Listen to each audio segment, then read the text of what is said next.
మాసంలో వచ్చేటటువంటి సప్తమి నాడు సూర్య భగవానుని యొక్క అర్చన చేసినట్లయితే విశేషమైనటువంటి అనుగ్రహాన్ని పొందుతారు.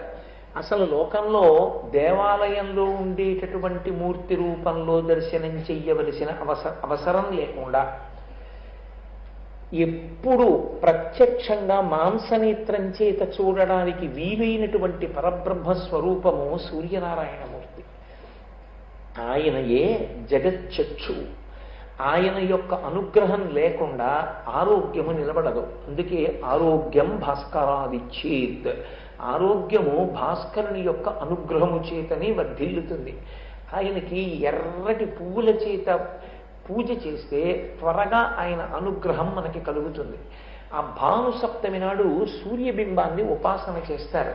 సూర్యబింబోపాసనమునందు ఒక వైచిత్ర్యం ఉంటుంది. మీరు ఒక బట్ట పరిచి ఎర్రటి పూలని బాలబింబానికి చూపిస్తూ పూజ చేయడం ఒక విధానం, ఇంట్లో ఉండేటటువంటి అర్చామూర్తిని పూజ చేయడం ఒక విధానం.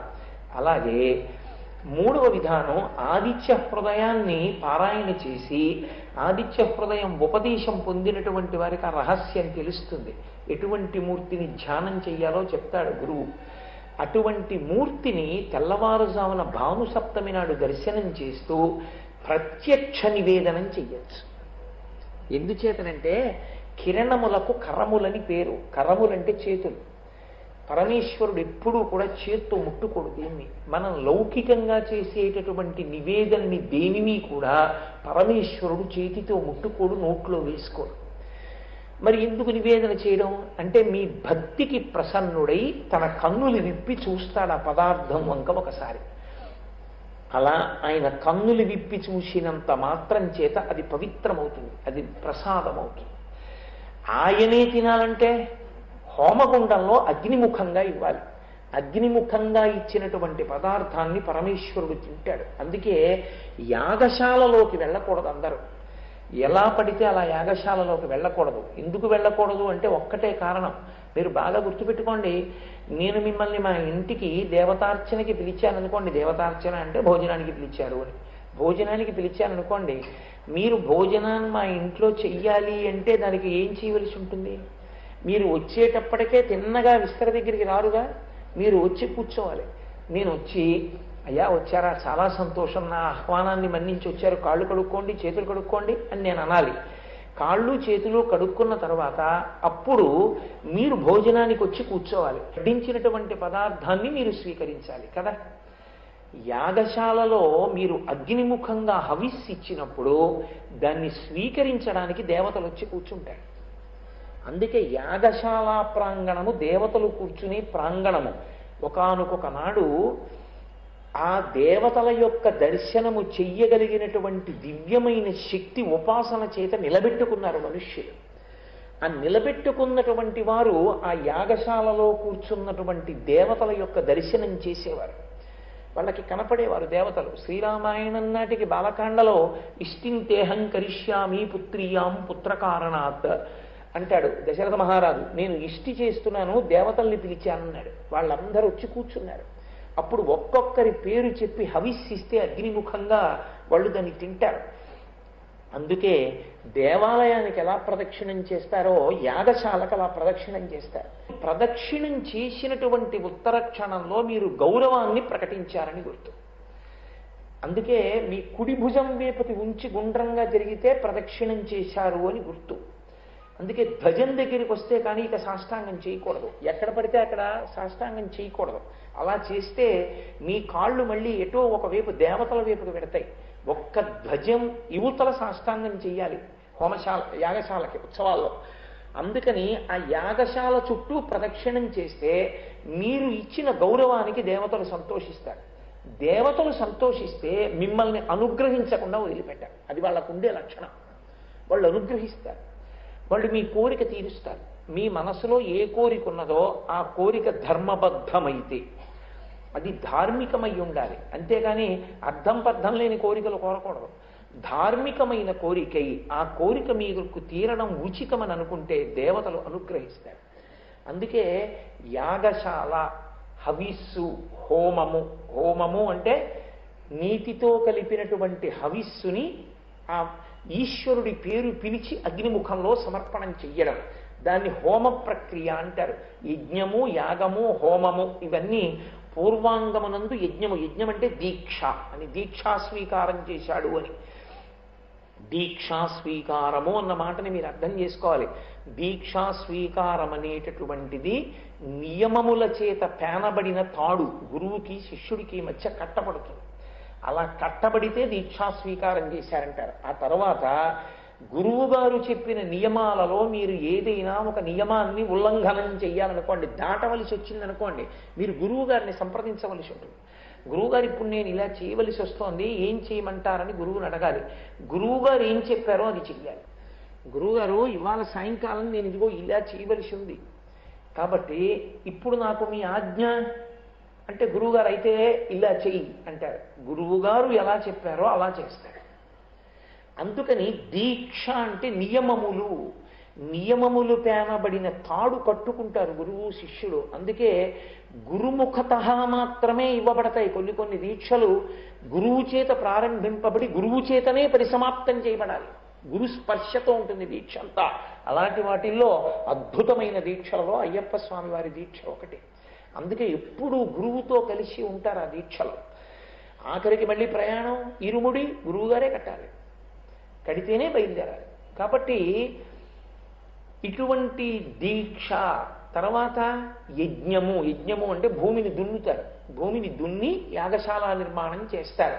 అందున సమిధలు ఎక్కడి నుంచి తేవాలి అంటే అన్నిటికన్నా సద్యఫలితం కోర్కెలు తీరాలి అంటే ఆవులు తిరిగేటటువంటి ప్రదేశంలో ఆవు యొక్క మూత్ర పురీషములు అంటే మలమూత్రములు విసర్జింపబడిన ప్రదేశంలో వాటిని ఎరువుగా స్వీకరించి పెరిగినటువంటి దర్భలను కోసి తెచ్చి కానీ హోమంలో వాడితే సద్యఫలితంగా కోరిక తీరుస్తారు దేవతలు.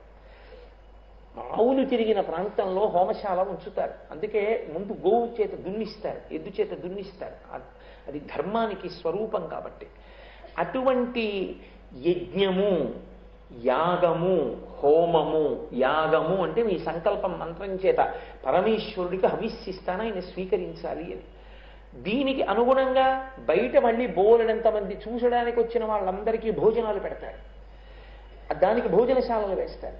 హోమము దేవతలు తినడానికి సమంత్రకంగా సమర్పించినటువంటి పదార్థము. ఇందులో దేవతలు తిన్నారు అన్నప్పుడు వారు చెయ్యి పట్టారు అన్నది మీకు కనపడదు.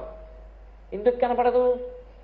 మీరు ఓం నమో నారాయణాయ స్వాహ అని హవిస్సేశారు అగ్నిహోత్రంలో, దాన్ని నారాయణుడు వచ్చి పట్టుకోడు, హవ్యవాహనుడు పట్టుకుంటాడు, అగ్ని పట్టుకుంటాడు. పట్టుకుని ఇప్పుడు అగ్ని ఇక్కడికి పట్టుకెడతారు, దేవతల దగ్గరికి పట్టుకెడతారు, పట్టుకెళ్ళి ఆయన పెడతారు. అగ్ని పెడతాడు తప్ప మీ దగ్గర పుచ్చుకోరు. మీ దగ్గర పుచ్చుకొని వాళ్ళిద్దరు దేవతలు పుచ్చుకోరు, పితృదేవతలు పుచ్చుకోరు, ఇద్దరు అగ్నిముఖంగా వెళ్ళాలి. అందుకే లింగ పురాణంలో శివశాసనం హవ్యం వహతి దేవానాం కవ్యం కవ్యాసినామపి పాకంచ కురుతే వహ్వి శంకరస్యైవ శాసనాత్. ఇక్కడ పదార్థం పచనం చెయ్యాలన్నా అందరికీ వంట బ్రాహ్మణుడు అగ్నిహోత్రుడే, పితృదేవతలకి కవ్యం పెట్టకెళ్లాలన్నా అగ్నిహోత్రుడే, దేవతలకి హవ్యం పట్టుకెళ్లాలన్నా అగ్నిహోత్రుడే. అలా చెయ్యమని శాసించిన వాడెవరు? పరమశివుడు. కాబట్టి అటువంటి అగ్నిహోత్రుని యొక్క చేతి నుండి వచ్చినటువంటి పదార్థమును స్వీకరించేటటువంటి లక్షణమున్న దేవతలు అలా పుచ్చుకోవడం మీకు కనపడదు. కానీ మినహాయింపు ఒక్క సూర్యనారాయణమూర్తి. ఎందుచేత అంటే ఆయన చేతులు ఉంచుతాడు మీరు ఇచ్చిన పదార్థం మీద, ఆయన చెయ్యి పెడతాడు. లోకంలో బహుమర్యాద ఏంటంటే ఒకసారి చెయ్యి వేస్తారు. కాసిన పళ్ళట్టుకొచ్చారనుకోండి, ఎందుకమ్మా ఇన్ని పళ్ళు, మీరు నాకు ఇచ్చినట్లే అని ఒకసారి చెయ్యేసి మీరు నాకు ఇచ్చారు కదూ మీరు తీసుకోండి అంటే ప్రీతోస్మి కృతమాతిథ్యం, నేను ఒకసారి చెయ్యి వేస్తే నేను పుచ్చేసుకున్నానని గుర్తు. అలా తన చేతులు వీసేటటువంటి లక్షణం ఉన్నవాడు సూర్యనారాయణమూర్తి. ఎందుకని? కిరణములు కరములు. అందుకే సూర్య సంబంధమైన విషయాల మీద వ్యాఖ్యానం చేసిన మహాపురుషులు ఇచ్చినటువంటి వ్యాఖ్య. మీరు తెల్లవారుజామున బాలభానుణ్ణి ఆదిత్య హృదయంతో ఉపాసన చేసి మీరు పాయస పాత్ర అక్కడ పెట్టి నివేదన మంత్రం చెప్తే ఆయన బాలసూర్యుని కిరణములు పాత్రలో పడతాయి పాయసం మీద. అంటే ఆయన స్వయంగా తన చేతిని వేస్తాడు దాని మీద.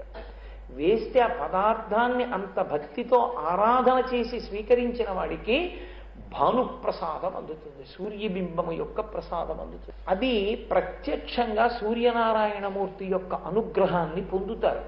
అందున అరసవిల్లి లాంటి క్షేత్రాలలో సూర్యనారాయణమూర్తి యొక్క బింబము, ఆ మూర్తి మిగిలిన మూర్తులలా ఉండదు.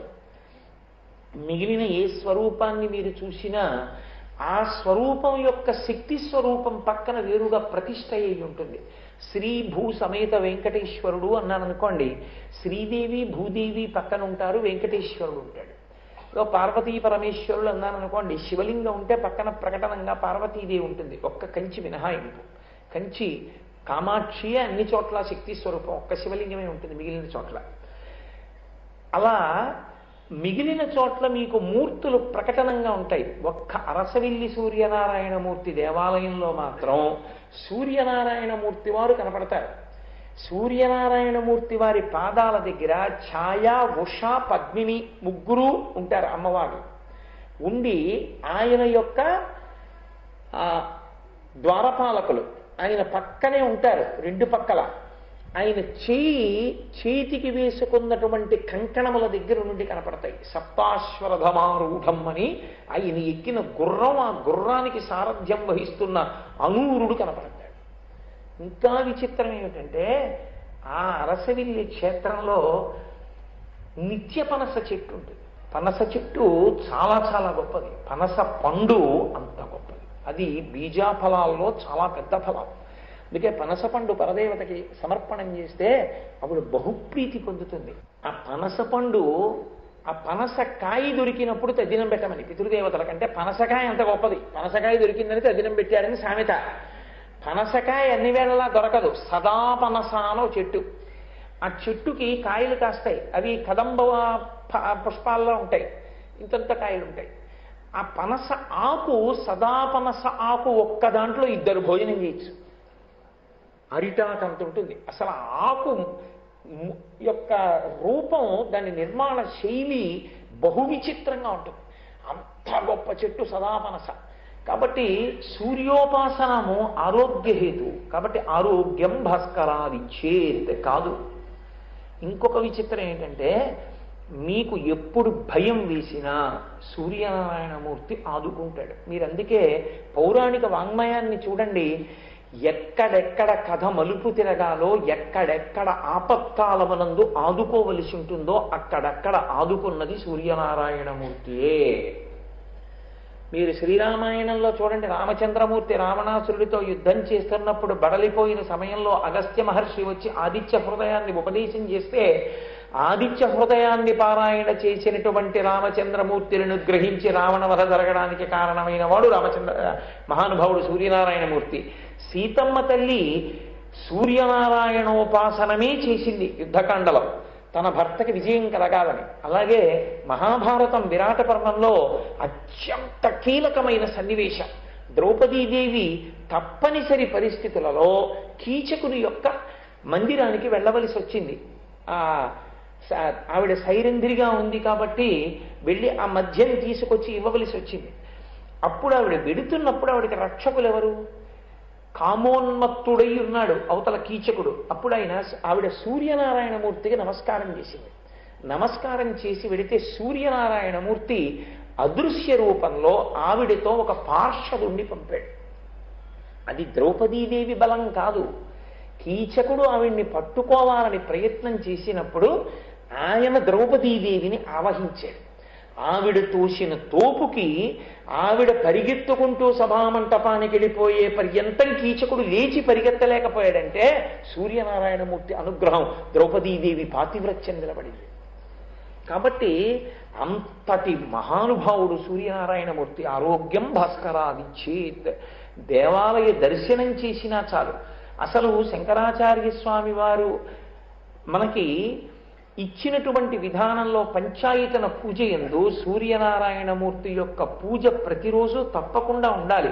సూర్యనారాయణమూర్తికి తప్పకుండా మనం పుష్పాన్ని సమర్పణం చెయ్యాలి. అలాగే ఎర్రటి అక్షతలతో, ఎర్రచందనంతో ఆయనని పూజ చెయ్యాలి. అటువంటి సూర్యనారాయణమూర్తి యొక్క పూజ సర్వోత్కృష్టము. ఆరోగ్యం భాస్కరాది చేత్.